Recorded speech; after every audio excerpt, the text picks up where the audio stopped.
عزیز دوستو، قرآن مجید فرقان حمید نے ارشاد فرمایا ہے کہ محمد الرسول اللہ، فرمایا محمد صلی اللہ تعالی علیہ وسلم اللہ کے رسول ہیں۔ نبی اکرم صلی اللہ تعالی علیہ وسلم کی رسالت، حضور کی نبوت، نبی پاک صلی اللہ تعالی علیہ وسلم کے خاتم النبیین ہونے اور حضور سید عالم علیہ السلام کے امام الانبیاء ہونے کی گواہیاں جگہ جگہ اللہ کے قرآن نے بیان فرمائی ہے۔ نبی کریم علیہ السلام اللہ کے سچے رسول ہیں، اس کے دلائل اتنے زیادہ روشن ہیں کہ وہ سورج سے بھی زیادہ روشنی دیتے ہیں، چاند سے بھی زیادہ تابناک ہے۔ میرے بھائیوں، نبی پاک صلی اللہ تعالی علیہ وسلم کا وجود مسعود جسم اقدس ایسا خوبصورت تھا، وہ خود اس بات کی دلیل تھا کہ یہ اللہ کے سچے رسول ہیں۔ ہمارے ہاں بہت سارے لوگ ہیں جو اکثر اس بات پر گفتگو کرتے ہیں کہ نبی پاک صلی اللہ تعالی علیہ وسلم کو اور تمام انبیاء کو اللہ تعالیٰ نے بشریت کا کالب عطا کیا، تو بھئی بالکل ٹھیک ہے۔ اعلیٰ حضرت رحمۃ اللہ علیہ نے لکھا ہے، حضور کی بشریت کا انکار کرنا تو کفر ہے۔ نبی پاک علیہ الصلوۃ والسلام بشر ہے، لیکن جب سے دیکھا ہے لباس بشری میں تمہیں، ہر فرشتے کی یہ خواہش ہے کہ وہ انسان ہو جائے۔ یعنی آپ اس بات پر ذرا غور فرمائیں، اندازہ کریں کہ حضرت انس بن مالک رضی اللہ تعالیٰ عنہ فرماتے، حضور کسی رستے سے گزر جاتے تھے نا، تو جو بعد میں آتا تھا اسے خوشبو اتنی آتی تھی کہ پتہ چل جاتا تھا یہاں سے اللہ کے رسول گزر کے گئے۔ حضور علیہ الصلوۃ والسلام کو جو اللہ تبارک و تعالیٰ نے حسن عطا فرمایا اور جو کمالات عطا کیے، آپ غور فرمائیں گے کہ حضور کے پسینہ مبارک سے خوشبو آیا کرتی۔ اللہ کے رسول ہیں، اس پر اگر آپ دلائل دیکھیں، معجزات دیکھیں، کمالات دیکھیں، فضائل دیکھیں، شمائل دیکھیں تو انسان دنگ رہ جاتا۔ حضور کے مقدس پسینے سے خوشبو مہکا کرتی اور گلیاں اور بازار اس سے مہک اٹھتے۔ حضرت عتبہ رضی اللہ تعالیٰ عنہ صحابی ہیں، 4 بیویاں تھیں، وہ کہتی ہیں کہ ہم ایک سے ایک بڑھ کے خوشبو استعمال کرتی تھی، لیکن سمجھ نہیں آتی تھی کہ ہمارے شوہر کون سی خوشبو لگاتے ہیں۔ ہم باوجود کوشش کے، باوجود ہمت کے اور باوجود تجسس کے وہ خوشبو نہیں پاتی تھی۔ تو ایک دن ہم چاروں نے فیصلہ کیا کہ ان سے پوچھ ہی نہ لیں وہ کون سی خوشبو لگاتے ہیں۔ تو ہم نے پوچھا کہ بتائیے، تو کہنے لگے میں نے تو کبھی لگائی نہیں۔ تو ہم نے کہا بھئی آپ ایسے ہی تو دعویٰ نہ کیجئے، ہم نے پوری جد و جہد کر لی، اور پھر عورتوں کا چیزوں کو تلاش کرنا یہ تھوڑا انفرادی بھی ہوتا ہے، ہمیں وہ رنگ نہیں ملا خوشبو کا، وہ انداز جو آپ کا ہے۔ تو فرمانے لگے اصل بات یہ ہے کہ میرے کمر پر کچھ تکلیف ہو گئی تھی، کچھ ایسی چیزیں ابھر آئی تھی جو تکلیف کا باعث تھیں، تو میں پھر حاضر ہوا رسول پاک کی بارگاہ میں۔ تو نبی کریم علیہ السلام نے فرمایا کرتا ہٹائیے گا، تو میں نے کچھ کرتا ہٹایا تو کریم نے دست مبارک پھیرا، بس ظلمت کو ان کے نور نے کافور کر دیا، جس پر پڑی نظر اسے بھی نور کر دیا۔ تو محمد صلی اللہ تعالی علیہ وسلم اللہ کے رسول ہیں، اس پر اتنے دلائل ہیں، یہ اتنا آفتاب سے روشن مسئلہ کہ یعنی آپ شمار کرتے جائیں، آپ گنتے جائیں، آپ سیرت کو پڑھتے جائیں، آپ فضائل کو پڑھتے جائیں، کمالات کو پڑھتے جائیں، تو مرحوم اعظم چشتی کا ایک جملہ اتنا فٹ آتا ہے کہ یہ سارا مضمون اس میں سمٹ جاتا ہے۔ وہ کہتے ہیں تیری حیات پاک کا ہر لمحہ پیغمبر لگے، یعنی لمحہ لمحہ بتاتا ہے کہ آپ اللہ کے سچے رسول ہیں۔ ایک ایک گزرنے والی گھڑی بتاتی ہے کہ آپ اللہ کے سچے رسول ہیں۔ حضور کا مسکرانا بھی بتاتا ہے کہ سچے رسول ہیں۔ نبی پاک علیہ السلام کا دیکھنا بھی بتاتا ہے کہ حضور اللہ کے سچے رسول ہیں. حضور تو کسی پر جلال بھی کر دینا تو بھی پتہ چلتا ہے اللہ کے سچے رسول ہیں.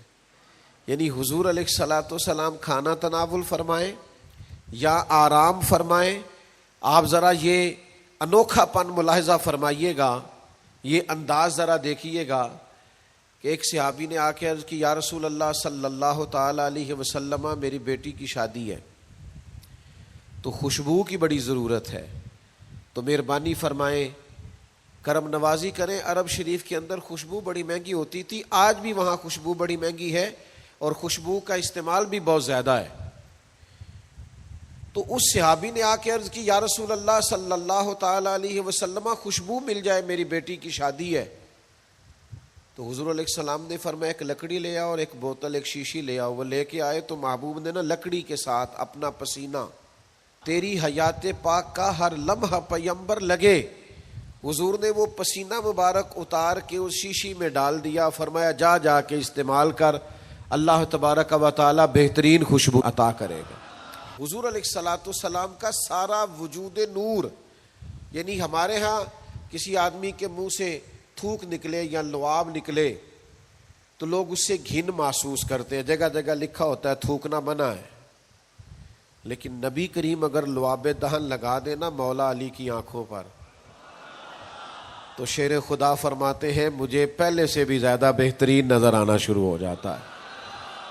اللہ کے محبوب صلی اللہ تعالی علیہ وآلہ وسلم کے پورے وجود نور کو جیسے جیسے دیکھتے جائیں محسوس ہوتا ہے کہ تیری حیات پاک کا ہر لمحہ پیمبر لگے. حضرت عبداللہ ابن سلام رضی اللہ تعالیٰ عنہ فرماتے میں گفتگو کرنے آیا تھا، حضور علیہ الصلاۃ والسلام کے دین کے بارے میں کچھ معلومات کرنے آیا تھا، اور میں تورات کو پڑھنے والا تھا، اہل یہود کے علماء میں سے آپ کا شمار ہوتا تھا. اپنے کچھ لوگوں کے ساتھ آئے، فرماتے نبی کریم صلی اللہ تعالی علیہ وسلم اونٹنی پر تشریف فرما تھے اور صلہ رحمی کے متعلق کچھ گفتگو کر رہے تھے. میں نے حضور کی گفتگو سنی. محبوب کا لباس مبارک مہنگا نہیں ہوتا تھا پر نہایت ہی اجلا ہوتا تھا، نہایت سادہ ہوتا تھا، نہایت باکمال ہوتا تھا.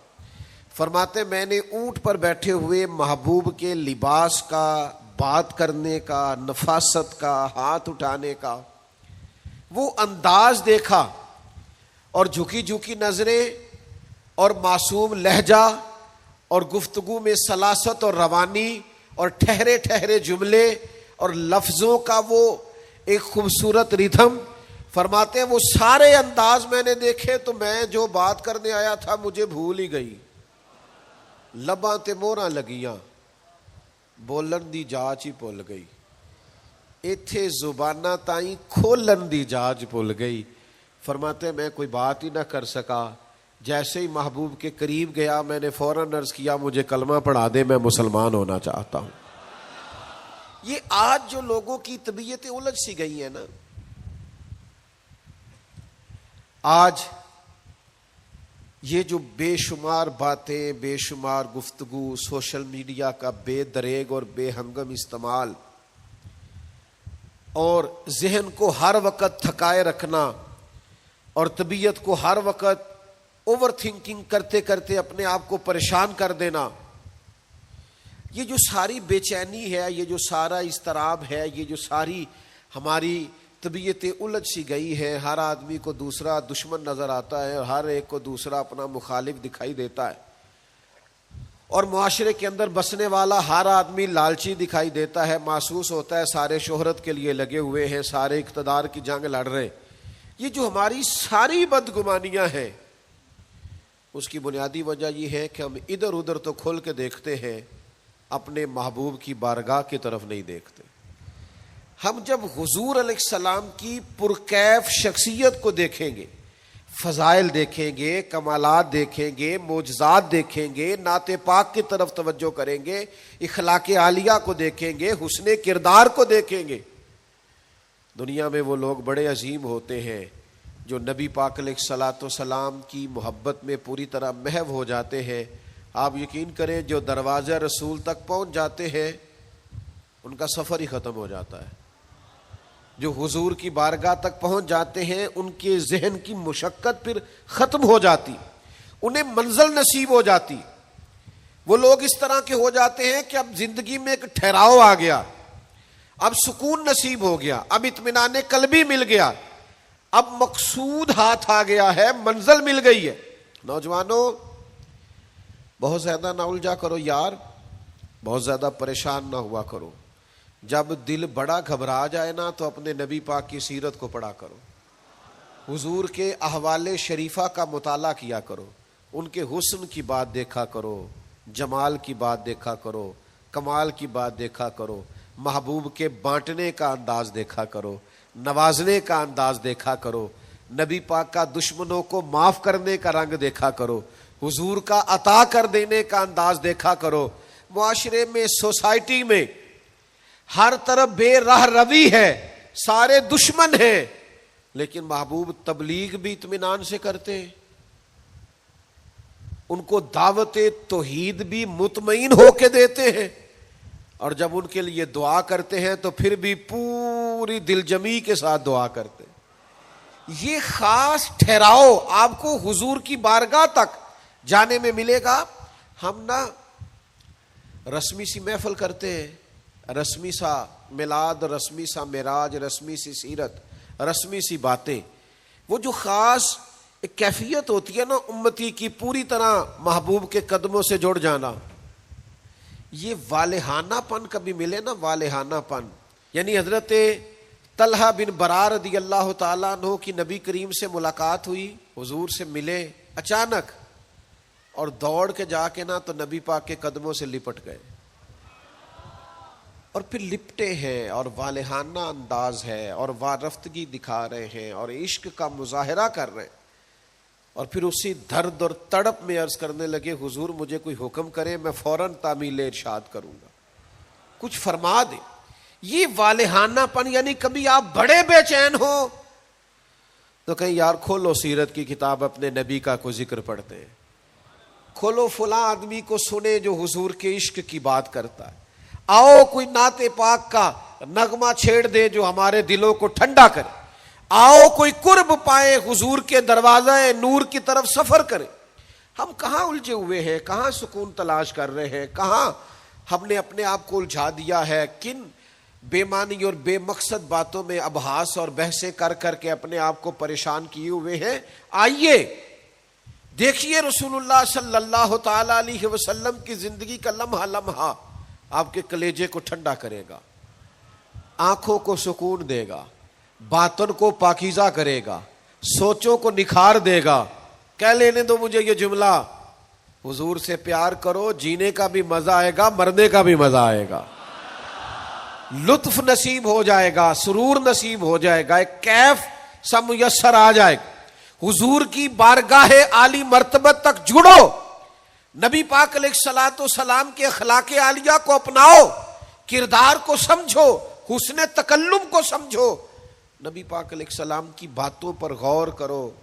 یقین کرو کبھی کبھی پڑھتے پڑھتے وجد ہو جاتا ہے، کبھی کبھی ان باتوں کو صرف مطالعہ کی نظر سے دیکھیں، سیکھنے کی نظر سے دیکھیں تو ایسے لگتا ہے کہ جیسے روح پرواز کرنے لگی.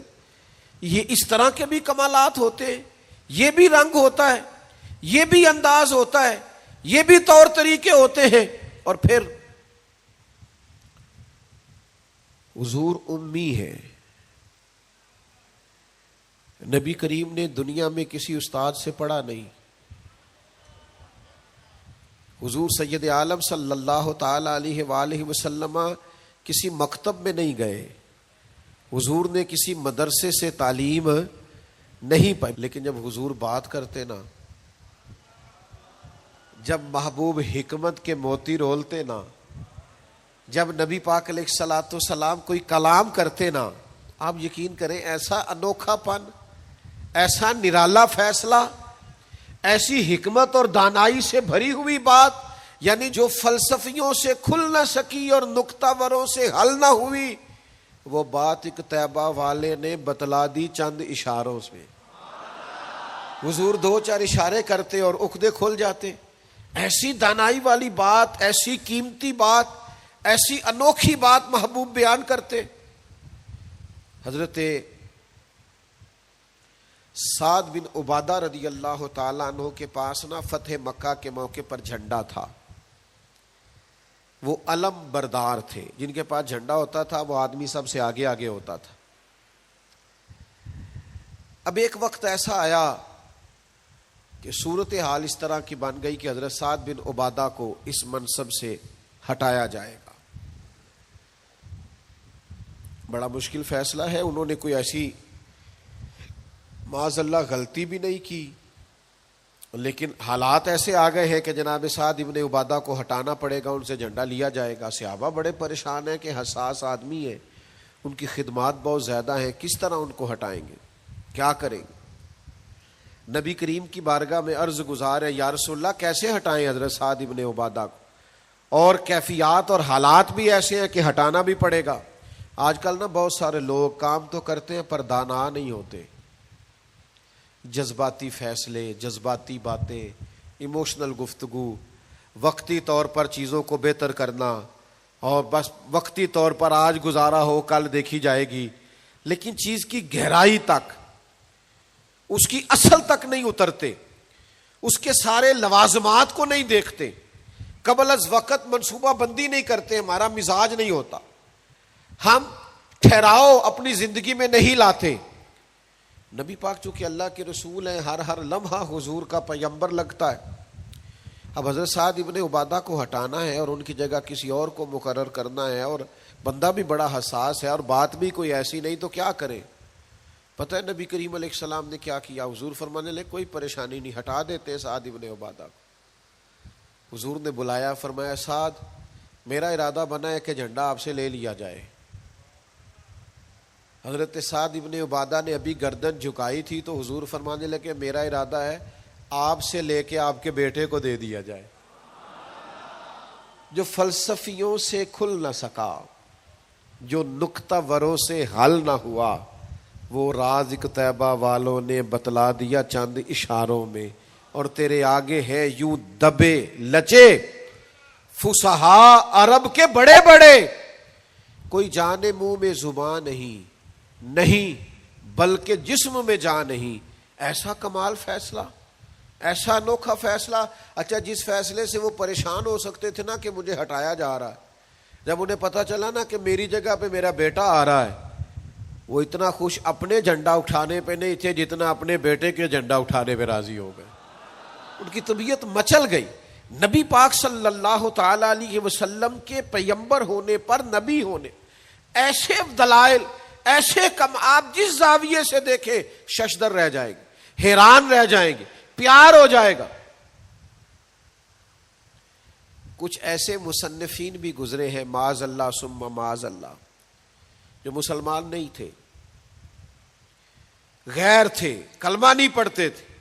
معاذ اللہ استغفر اللہ، نقل کفر نہ باشد، تنقید کی اینک لگا کے انہوں نے حضور کی سیرت کو پڑھا، لیکن اس نظر سے پڑھا پھر بھی مدینے والے کے غلام ہو گئے. یہ کہنے پر مجبور ہو گئے کہ نہ بھائی ایسا کوئی محبوب کہیں ہوگا نہ کہیں ہے، بیٹھا ہے چٹائی پہ مگر عرش نشیں ہے. نبی پاک علیہ السلام. پھر ایک اور بات، حضور امی ہے لیکن ایسی کمال بات کرتے، ایسا انفرادی فیصلہ کرتے کہ دنیا حیران رہ جاتی. پھر جو عظمت کردار ہے نا، بلندی یہ کردار، مجھ سے ناراض نہ ہوئیے گا، بہت سارے لوگ ہیں جو باتیں بڑی زبردست کرتے ہیں، گفتگو میں کوئی ان سے جیت نہیں سکتا. ان کا لب و لہجہ ایسا ہوتا ہے کہ شاید کسی بڑے سے بڑے عالم فاضل کو بھی بولنے نہ دے، لیکن عمل کی باری آتی ہے تو کمزور ہوتے ہیں. باتیں بیسیوں آتی ہیں، درجنوں آتی ہیں، نماز کا ٹائم ہوتا ہے تو بہانے بازی کرتے ہیں، وہ میرے کپڑے نہیں ٹھیک، بس دعا کریں انشاءاللہ شروع کر دوں گا، کہانیاں سناتے ہیں.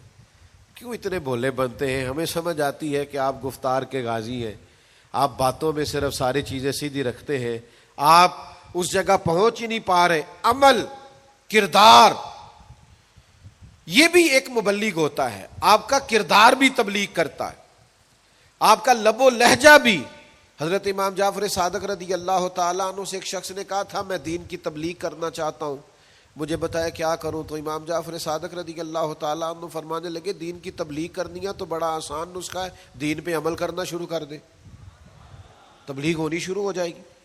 لیکن ہم نا عمل کی دنیا میں بڑے کمزور ہوتے ہیں، قربان جائیں۔ حضور علیہ الصلوۃ والسلام نے جس معاشرے میں آنکھ کھولی تھی وہ جہلا کا معاشرہ تھا، ظلم تھا، ستم تھا، بربریت تھی۔ ان لوگوں کی سوچیں، ان کی باتیں، ان کا ظالمانہ مزاج بڑا انوکھا تھا۔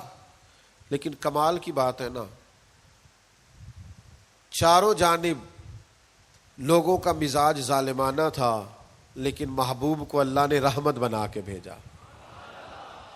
ہر طرف لوگ ناانصافی کی بات کرتے تھے، لیکن محبوب نے انصاف کے بول کو ہمیشہ بالا رکھا، اس ترازو کو ہمیشہ بلند رکھا۔ ہر طرف لوگ حق کھا جاتے تھے، لیکن محبوب نے فرمایا حق کھایا نہیں جائے گا، حق دلایا جائے گا۔ کردار دکھایا، کردار۔ وہ جو تیری جان کے دشمن ہیں وہ بھی کہتے ہیں، وہ جو تیری جان کے دشمن ہیں وہ بھی کہتے ہیں امین تو ہے، صداقت کی آبرو تو ہے۔ دشمن بھی کہتے ہیں سچے تو بہرحال ہیں، امانت دار تو بہرحال ہیں، غلط بات تو بہرحال نہیں کرتے۔ یعنی دشمن بھی اگر اٹھ کے گواہی دے کہ اگر کسی نے کمال دیکھنا ہے تو آمنہ کے لال کو جا کے دیکھو، اگر کسی نے انصاف دیکھنا ہے، اگر کسی نے دھرتی پہ حسن دیکھنا ہے تو عبداللہ کے در یتیم کو دیکھو۔ وہ بھائی آپ سمجھے نا عظمت کردار کے وہ موتی جو حضور نے عطا کی۔ دیکھیے باہر والوں نے جب دلیلیں مانگی تو حضور نے معجزات دکھائے، اور جب اپنوں نے دلیلیں مانگی، مکے والوں نے، قریش والوں نے، اپنے قبیلے والوں نے دلیل مانگی، آپ نبی ہیں تو دلیل کیا ہے؟ تو اللہ کا قرآن کہتا ہے کہ محبوب نے کہا فقد لبثت فیکم عمرا من قبلہ افلا تعقلون، اور میں نے تمہارے بیچ عمر گزاری ہے ساری، تمہیں عقل نہیں؟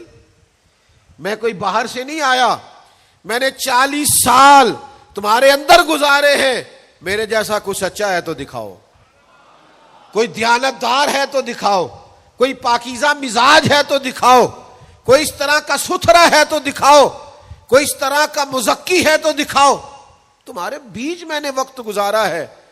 باقیوں کو نبی پاک نے معجزات بطور دلیل دیے، اور جب اپنوں نے دلیل مانگی تو حضور نے فرمایا میری سیرت دیکھ لو، میرا کردار دیکھ لو، میرے شب و روز دیکھو۔ فقد لبثت فیکم عمرا من قبل، میں نے اس سے پہلے عمر کا حصہ تمہارے بیچ گزارا ہے، افلا تعقلون، تمہیں عقل نہیں؟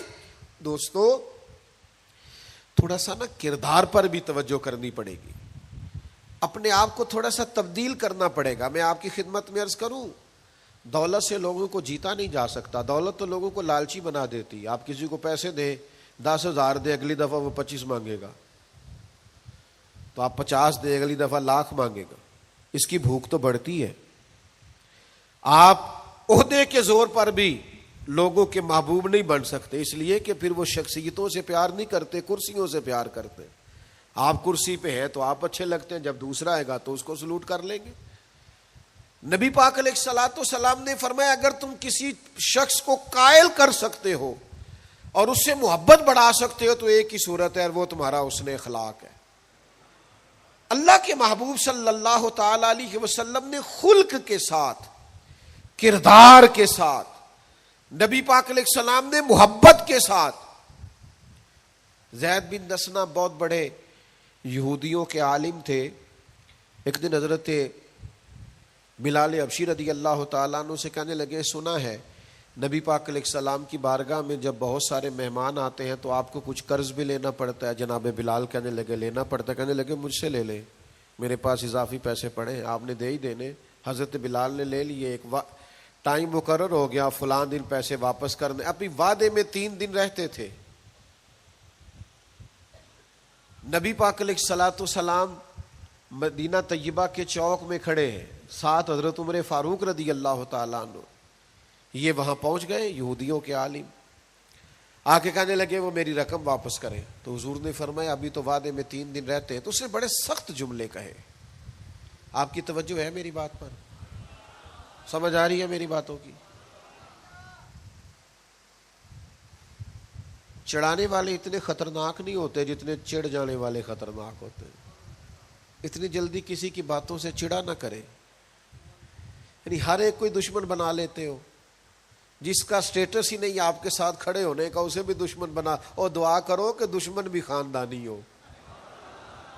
ہر ایک کوئی دشمن مان لیتے ہو. اسے بھی میرا اختلاف ہے, یہ بھی مجھ سے حسد کرتا ہو. چھوڑے یار, آپ کا کوئی سٹیٹس ہی نہیں ہے. سب کے ساتھ آپ کا مقابلہ شروع ہو جاتا ہے. کہیں رکے تو صحیح. کہیں وہ جو 3 بندے وہاں کھڑے ہیں, وہ جو 4 وہاں کھڑے ہیں, وہ جو 5 وہاں کھڑے ہیں, وہ میرے خلاف باتیں کر رہے ہیں. وہ یار آپ بلا وجہ پریشان ہیں. وہ کوئی اور گل پہ کر دینے تو ہڑی نہیں کر دے. وہ کوئی بلا وجہ دشمن بنا لینا, چڑ جانا, ذرا سی بات پہ ڈسٹرب ہو جانا, بہت زیادہ پریشر اپنے ذہن پہ ڈالنا, اس سے بندہ کمزور پڑ جاتا ہے. انہوں نے سخت جملے کہے, لیکن نبی کریم صلی اللہ تعالی علیہ وآلہ وسلم نے نا کسی بات کا کوئی جواب نہیں دیا. حضرت عمر نے تلوار نکال لی. تو حضور فرمانے لگے عمر آپ نے تلوار نکال لی ہے, آپ کو چاہیے تھا انہیں کہتے مطالبہ نرمی سے کریں اور مجھے کہتے ان کی رقم واپس کریں. فرمایا چھوڑو, یہ جو وقار ہوتا ہے نا یہ آدمی کے قد کاٹ کا پتہ دیتا ہے. یہ جو حوصلہ ہوتا ہے یہ اس کی تعلیم کا, اس کی تربیت کا, اس کے علم کا, اس کے بڑے ہونے کی خبر دیتا ہے. حضرت عمر سے حضور نے فرمایا چونکہ انہوں نے اب پہلے مطالبہ کر لیا ہے تو ہم ایسا کرتے ہیں پہلے ہی پیسے دے دیتے ہیں. فرمایا آپ ان کو ساتھ لے جائیں, فلاں جگہ کھجوریں پڑی ہیں تول تول کے دے دیں, اور جب ان کا قرض پورا ہو جائے نا تو یہ جو آپ نے ان کو غصہ دلایا نا تھوڑی کھجوریں زیادہ بھی دے دیجئے گا, تھوڑی مٹھائی بھی دے دینا, قربان جائیں. حضرت عمر رضی اللہ تعالیٰ عنہ فرماتے ہیں میں حضور کے حکم کا پابند تھا, میں ان کو ساتھ لے گیا اور لے جا کر کے کھجوریں تول تول کے دے رہا ہوا. مجھے ان پہ غصہ ہے, وہ مجھ سے ہلکی ہلکی باتیں کرنے لگ گئے حضور کے اخلاق کے بارے میں, نبی پاک کی بردباری کے بارے میں. تو مجھے جلال تھا, میں نے کہا تو کھجوریں لے, زیادہ باتیں نہ کر. میرا اپنا ایک خیال تھا کہ انہوں نے بڑے سخت جملے کہے ہیں. تو فرماتے انہوں نے میرا ہاتھ تھاما اور کہنے لگے عمر یار میرے اوپر جلدی نہ کر, میرے درد کو سمجھ, میں تورات کا عالم ہوں, میں نے اللہ کے آخری نبی کی جتنی نشانیاں تورات میں پڑھی ہیں ساری مدینے والے محبوب میں پائی جاتی ہیں. ایک نشانی میں نے یہ پڑھی تھی کہ جتنا جتنا کوئی جہالت کرتا جائے گا نبی پاک کا علم اتنا ہی غالب آتا جائے گا, حضور کی بردباری اتنی بڑھتی جائے گی. تو میں نے نا جان بوجھ کے حضرت بلال کو پیسے دیے تھے, اور 3 دن پہلے میں نے واپسی کا مطالبہ بھی جان بوجھ کے کیا تھا. میں نبی کریم کا علم دیکھنا چاہ رہا تھا, میں وہ تورات کی نشانی دیکھنا چاہ رہا تھا, اور پھر میں نے سخت جملے بھی جان بوجھ کر کیے. پر قربان جاؤ مدینے والے کو جس اینگل سے بھی دیکھا ہے اللہ کا سچا رسول ہی پایا. محمد الرسول اللہ, محمد اللہ کے رسول ہے صلی اللہ علیہ وسلم. اب وہ کہنے لگے جناب عمر سے مجھے لے جائے نا, میں نے حضور کا کلمہ پڑھنا ہے, مجھے لے جائے بارگاہ تک, میں نے نبی پاک علیہ السلام کی غلامی کا پٹا گلے میں ڈالنا ہے. تو میرے بھائیوں نبی پاک علیہ السلام کی بارگاہ تک رسائی پائیے, حضور کی عالی مرتبت بارگاہ کی طرف اپنے آپ کو لے کر کے جائیے. آج اگر ہم اطمینان چاہتے ہیں ذہنی طور پر بھی, قلبی طور پر بھی, روحانی طور پر بھی, فکری طور پر بھی, تو ایک ہی راستہ ہے, اپنے آپ کو حضور سے وابستہ کریں. ہم جس طرح کی آزمائشوں کا دن رات شکار ہے, اور جس طرح سے ہمیں نئی نسل الجھی ہوئی, بے چین, بے قرار اور مضطرب نظر آتی, اس کا کوئی اور حل نہیں ہے. اس کا ایک ہی حل ہے کہ مرنے کی طرف دیکھ, نہ جینے کی طرف دیکھ, جب چوٹ لگے دل پہ تو مدینے کی طرف دیکھ. اپنا تعلق حضور سے جوڑیے، اپنا رشتہ